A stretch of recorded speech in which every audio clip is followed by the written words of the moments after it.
ঠাকুর মা স্বামীজির শ্রীচরণে ভক্তিপূর্ণ প্রণাম জানিয়ে আজকের নিবেদন শশী মহারাজ শ্রী ঠাকুরকে জীবন্ত জ্ঞানে সেবা করতেন। প্রত্যক্ষদর্শী স্বামী বোধানন্দজির স্মৃতি। শশী মহারাজের সেবা দেখে মনে হতো ঠাকুর যেন সশরীরে সর্বদা তার সমক্ষে বিরাজমান হয়ে তার সেবা গ্রহণ করছেন। একবার একজন শ্রী ঠাকুরকে দাঁতন কাঠি থেতো করে না দেওয়ায় চটে গিয়ে গালমন্দ করেছিলেন তিনি।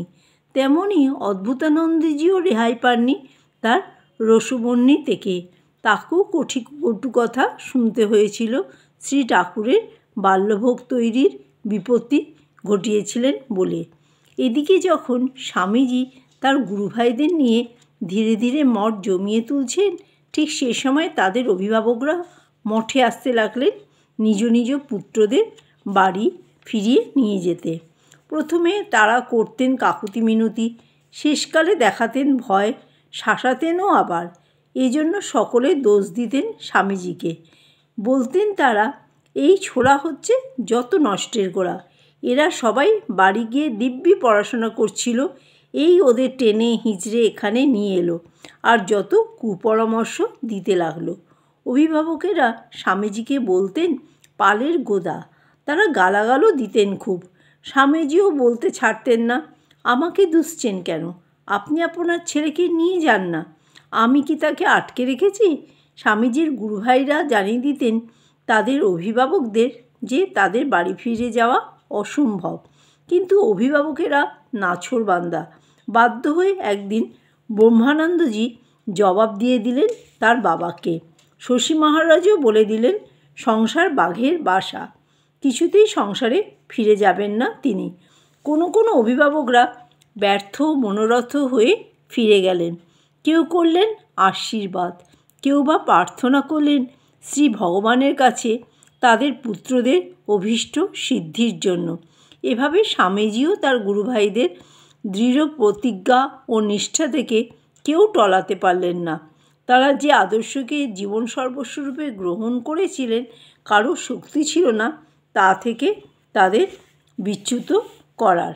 মঠের প্রথমের দিকে অভাব অনটনের দিনে সজাগ দৃষ্টি ছিল সুরেশ মিত্রের। তিনি নিযুক্ত করেছিলেন হুটকো গোপালকে মঠের ভাইদের দেখভাল করার জন্য।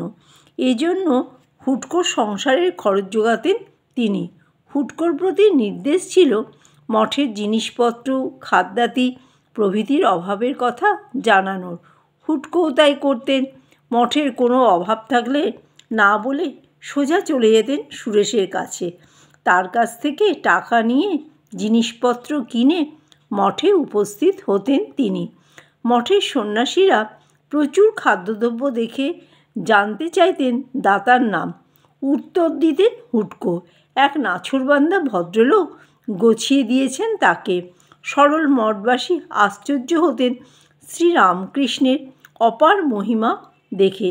একদিন বলরামবাবু মঠে উপস্থিত হয়ে দেখলেন মঠের ভাইরা খাচ্ছেন শুধুমাত্র শাক ভাত। অমনি বাড়ি ফিরে এসে গৃহিণীকে বললেন যে শাক ছাড়া কিছু খাবেন না তিনি। গৃহিণী অবাক হলেন, ভাবলেন যে পেট রোগা মানুষ, হয়তো অসুখটা বেড়েছে সেদিন। কিন্তু পরে জানতে চাইলেন আসল কারণ।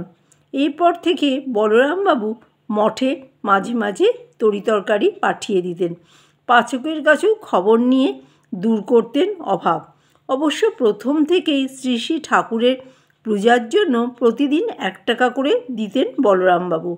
একবার বলরামবাবু কচুরি প্রভৃতি মিষ্টান্ন পাঠিয়েছেন বরানগর মঠে। মঠবাসীরা সকলে একসঙ্গে বসে খাচ্ছেন। একজন বেশি খাবার চেষ্টা করলে নরেন্দ্র তাকে বললেন, এত লোভী, বেশি খাবার চেষ্টা। সবচেয়ে দারিদ্র অভাব উপনীত হয়েছিল 2 রসদদার সুরেশবাবু ও বলরামবাবুর মৃত্যুর পর।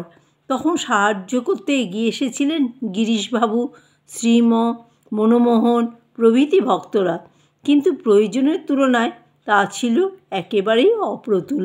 এমনকি মঠের খরচ চালাবার জন্য রামকৃষ্ণানন্দজিকে শিক্ষকতা করতে হয়েছিল স্থানীয় হাই স্কুলে। হাই স্কুলটি প্রতিষ্ঠা করেছিলেন শ্রীরামকৃষ্ণ ভক্ত মহিমাচরণ, নাম ছিল কাশীনাথ হাই স্কুল। মহিমাচরণের অনুরোধে শশী মহারাজ অঙ্ক পড়াতেন। 2-1 মাস করেছিলেন মাত্র। 50 টাকা করে মাসিক বেতন ছিল। চায়ের চলন ছিল না। ম্যালেরিয়া বা সর্দি থেকেও ঢুকলে চা খেতেন। তবে কথামৃতকার মাস্টারমহাশয় লিখেছেন অন্যরকম কথা।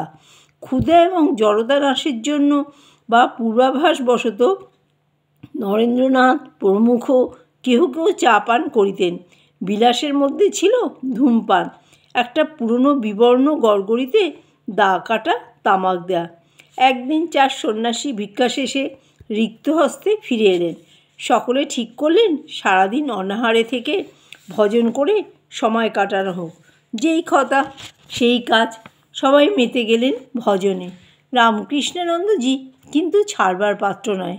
যেমন করেই হোক ব্যবস্থা করতে হবে শ্রী শ্রী ঠাকুরের ভোগের।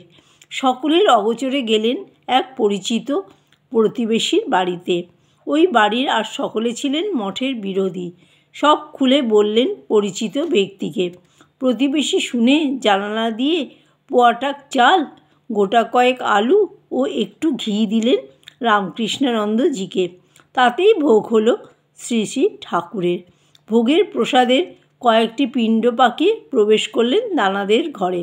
ভজনে মগ্ন ভাইদের মুখে গুজে দিলেন এক একটি পিণ্ড। মঠের ভাইরা খেয়ে সানন্দে জিজ্ঞাসা করলেন, ভাই শশী, এ অমৃত কোথায় পেলে ভাই? মঠের কষ্টের দিনগুলিতে এভাবে সর্ববিষয়ে তত্ত্বাবধান করতেন রামকৃষ্ণানন্দজি। জয় ঠাকুর, জয় মা, জয় স্বামীজি।